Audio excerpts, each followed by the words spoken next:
जुना पुणा नाका भागातील नाकोडा रेसिडेन्सी फेज 2 मध्ये बंद घराचे कुलूप तोडून चोरट्यांनी 60,000ची रोकड लंपास केली। परिवारातील सदस्य तिरुपती बालाजी येथे देवदर्शनासाठी गेल्यानंतर चोरट्यांनी ही रोकड पळवली आहे। भरत कमल किशोर काबरा राहणार नाकोडा रेसिडेन्सी फेज 2 यांनी जोडबावी पेठ पोलीस ठाण्यात फिर्याद दिली आहे। फिर्यादीचे भाऊ धीरज काबरा यांचे कुटुंबीय तिरुपती बालाजी येथे देवदर्शनासाठी गेले होते, त्यामुळे त्यांचे घर बंद असल्याची संधी साधून चोरट्यांनी घराचे कुलूप तोडून आत प्रवेश केला। बेडरूम मधील कपाट उचकटून त्यातील 60,000 ची रोकड लंपास केली। काबरा यांनी जोडबावी पेठ पोलीस ठाण्यात फिर्याद दिली आहे। अधिक तपास सहाय्यक पोलीस निरीक्षक महाडिक हे करत आहे। तासापूर्वी मी घरी असताना मला इथून फोन आला भुताडाचा की असं काबरांचं घर फोडण्यात आलेलं आहे बाळवेज चौकातलं।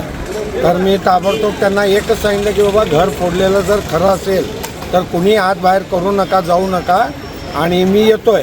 त्याप्रमाणे मी इथं आलो। तर आल्यानंतर जेव्हा डिपार्टमेंटसोबत मी वर जाऊन बघितलो तर ही चोरी बहुतेक घरात कोणी नसल्यामुळं पाळत ठेवून झालेली आहे आणि शुक्रवारी हे लोक गेलेत, म्हणजे शनिवार आणि आज कालच्या रात्रीच बहुतेक हे घर फोडण्यात आलेलं आहे। कारण दिवसभर हा रस्ता वर्दळीचा आहे, त्यामुळे दिवसा तर इथं कोणी शक्यच नाही आणि हे झालेलं आहे ते सगळं रात्री पहाटेच्या दरम्यान झालं असेल। अंदाजे काय झालं आहे, घरात काय होतं काय नाही हे आता उद्या घरचे मालक येणार आहेत, आल्यानंतरच ते कळणार आहे।